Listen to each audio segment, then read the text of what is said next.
Praise the lord. దేవుని ఉన్నతమైన నామమునకు మహిమ కలుగును గాక. ఈరోజు దేవుని వాగ్దానము, అందుకు నేను చేయు పని గొప్పది, దానిని విడిచి మీ యొద్దకు వచ్చుటకే నేను దానిని ఎందుకు ఆపవలెను.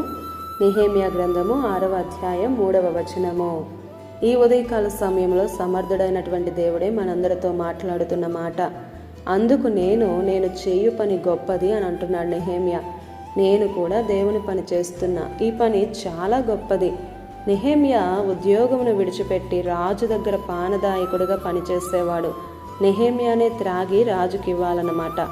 ఎవరైనా ఏదైనా చేస్తారేమోనని మంచి ఉద్యోగం, మంచి జీతం, ప్రతిరోజు రాజు దగ్గరే ఉండే అవకాశమును వదిలిపెట్టి పాడైన యెరూషలేము పట్టణాన్ని కట్టడానికి వచ్చాడు. ప్రియ సహోదరుడా, సహోదరి, ఎన్నో పాడైన కుటుంబాలున్నాయి. ఎందరో పాడైపోతున్న యవనస్తులున్నారు. దేవుని ఆశ ఏంటో తెలుసా? నిన్ను నెహెమ్యాగా చూడాలని, నెహెమ్యాగా పని చేయాలని. అయితే నీ పని పాడు చేయడానికి సన్బలట్టు, టోబియాలు అంటున్నారు, మా దగ్గరికి రా అని.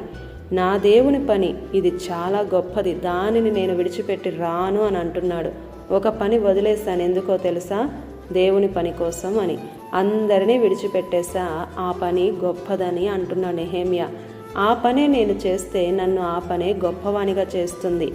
ఈరోజు సంఘంలో చాలామంది దీనులుగా, దరిద్రులుగానే ఉంటున్నారు. కారణం ఏంటంటే దేవుని గొప్ప పని మీద శ్రద్ధ ఉందా? పని చెయ్యండి. దేవుణ్ణి వదిలిపెడితే మనకి మంచిది కాదు.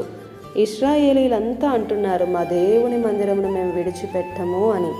ఇశ్రాయేలీలో ఉన్నటువంటి 12 గోత్రాలలో ఉన్న గొప్పవారి కంటే మందిరాలలో పనిచేసే లేవీయులే ఇంకా గొప్పవారు. అలా దేవుడే దీవించాడు. దేవుని పని చాలా గొప్పది. ఈరోజు దేవుని పని నిర్లక్ష్యం చేస్తున్నావా? సమయాన్ని దొంగలిస్తున్నావా? దేవుడు చూస్తున్నాడు. అంటున్నాడు, నాకు కనబడకుండా రహస్య స్థలములలో దాగగలవాడెవడైనా కలడా అని. శ్రద్ధతో వెతకండి దేవుణ్ణి విడిచిపెట్టకండి. దేవుని పని గొప్పది. నిన్ను గొప్పవానిగా చేసేది ఒక్కటే, దేవుని పనే. నీవు దేవుని పని చేస్తున్నావా? అయితే దేవుడే నిన్ను ఆశీర్వదిస్తాడు, గొప్పవానిగా నిలవబెడతాడు. ఆమేన్. ఈ దిన వాగ్దానం మనందరి జీవితాలలో నెరవేరాలని కోరుతూ దేవుని సువార్త పరిచర్యలో మీ సహోదరి Prasanna. God bless you. Amen.